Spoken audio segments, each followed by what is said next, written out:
আসসালামু আলাইকুম। আমি মুক্তা আছি আপনাদের সাথে। জীবনের ডায়েরি ইউটিউব চ্যানেলে আপনাদেরকে আরও একবার স্বাগত জানাই। দূরে এবং কাছে, দেশ এবং দেশের বাহিরে যে যেখান থেকে ভিডিওটি দেখছেন, আশা রাখি সবাই ভালো আছেন। আলহামদুলিল্লাহ, আমরাও বেশ ভালো আছি। সকাল সকাল সবাই আমরা হাঁটতে বেরিয়েছিলাম, আর হাঁটতে যেয়ে টুকিটাকি বাজারও করে এনেছি।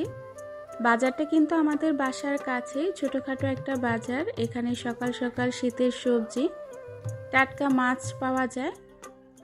তো বাজারগুলো কিন্তু মাই করেছিল, আমরা পাশে দাঁড়িয়েছিলাম। আসার টাইমে সবাই একসাথে হাতে হাতে করে নিয়ে এসেছি। বাড়িতে এসে দেখি ভাবি সকালের জন্য রান্না বসিয়ে দিয়েছে। তো এদিকে কিন্তু পুঁটি মাছ আর খলসা মাছ আর ইলিশ মাছ আনা হয়েছে। গ্রামে থাকার একটা শান্তি আছে জানেন। শীতের সকালে হাঁটতে বের হলে অনেক টাটকা সবজি পাওয়া যায়, তারপর টাটকা টাটকা মাছ পাওয়া যায়। আমরা যারা শহরে থাকি তারা কিন্তু শীতে গ্রামে আসলে অনেক কিছু উপভোগ করতে পারি, যেমন শীতের যে সবজি, শীতের যে শাক। গ্রামের প্রতিটি শীতের সকাল একটু অন্যরকম। টিনের চালে টুপটাপ কুয়াশার শব্দ, শিশির ভেজা ঘাস, অন্ধকারচ্ছন্ন মেঠো পথ, এজন্য এক অন্যরকম পৃথিবী। সত্যি, আমরা যারা শহরে বসবাস করি, গ্রামে আসলে এই পরিবেশগুলো আমাদেরকে অনেক বেশি মুগ্ধ করে। আপনি যদি শীতের ছোঁয়া পেতে চান তাহলে আপনাকে ভোর ভোর টাইমে উঠতে হবে। তখন দেখবেন অন্যরকম একটা জগৎ, কুয়াশায় আচ্ছন্ন পুরা পৃথিবীটা আপনার দিকে তাকিয়ে আছে। আপনি শুধু একা উপভোগ করছেন। তো যাই হোক, সকালের খাবারটা কিন্তু আমরা খেয়ে নিয়েছি। গ্রামে কিন্তু কেউ সকালে নাস্তা করে না, যেমন রুটি, চা বা অন্য কিছু। সকালে কিন্তু গ্রামের সবাই গরম ভাত, সেই সাথে ভর্তা বা খিচুড়ি এরকম কিছু খায়। তো আজকে আমাদের গরম ধোয়া ওঠা ভাত, সেই সাথে ছিল ভর্তা, আলু ভর্তা আর ডাল ভর্তা। আমরা কিন্তু সকালের খাবারটা খেয়ে নিয়েছি। এরই মধ্যে দুপুরের রান্নার প্রস্তুতিও চলছে। বড় ভাবি অলরেডি রান্না বসিয়ে দিয়েছে। এই রান্নাঘরটা কিন্তু নতুন উঠানো হয়েছে, তবে আগের রান্নাঘরে যে টিনগুলা ছিল সেই টিনগুলা দিয়ে রান্নাঘরটা করা হয়েছে। এই যে বড় একটা মাচা দেখছেন, এটার মধ্যে কিন্তু গতবার লাউ শাক ছিল, জালি কুমড়া শাক ছিল। ওইগুলো যখন নষ্ট হয়ে গিয়েছে, তারপরে নতুন করে আবার লাউ শাক লাগানো হয়েছে।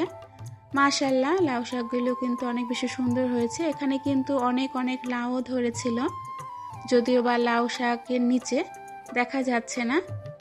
তো আজকে বড়ভাবে রান্না করছে লাউ দিয়ে ইলিশ মাছ, তারপর বাত্তা শাক ভাজি, সেই সাথে ছোট মাছ আনা হয়েছে, ছোট মাছ রান্না হবে।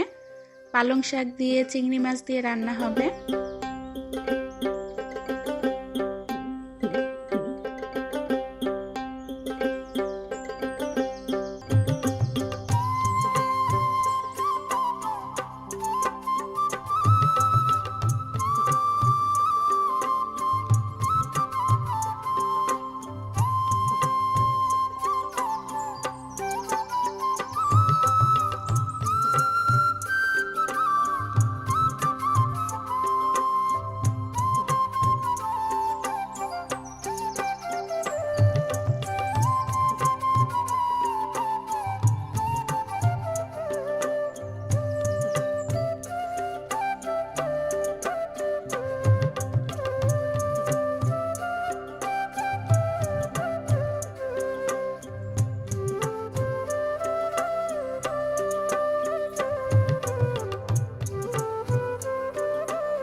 3 অক্ষরের মধ্যে লুকিয়ে আছে পুরো একটা পৃথিবীর মমতা, শান্তি আর নিরাপত্তা।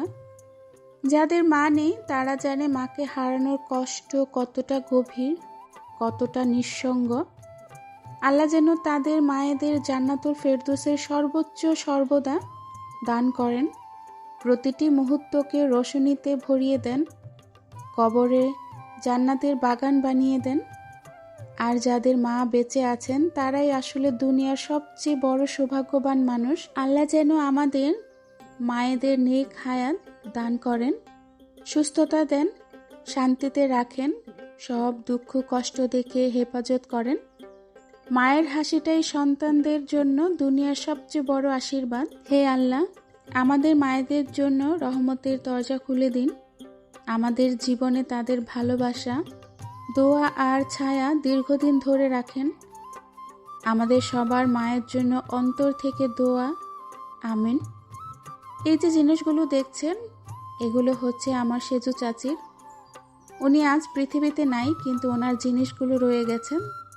দেখুন কত যত্নে এখনো জিনিসগুলো চকচক করছে। মায়ের শেষ স্মৃতিগুলো কিভাবে সযত্নে আগলে রেখেছেন, সত্যি দেখে খুব খারাপ লাগলো। সবাই আমার চাচির জন্য দোয়া করবেন, আল্লাহ যেন ওনাকে জান্নাতুল ফেরদৌস দান করেন, আমিন। তো সন্ধ্যার পরে আমার ছোট ভাইয়ের বন্ধু এসেছিল, প্রবাস থেকে এসেছে। তো আমরা সবাই যেহেতু গ্রামে শুনে আমাদের সাথে দেখা করতে এসেছে, ওনাকেই একটু আপ্যায়ন করার চেষ্টা।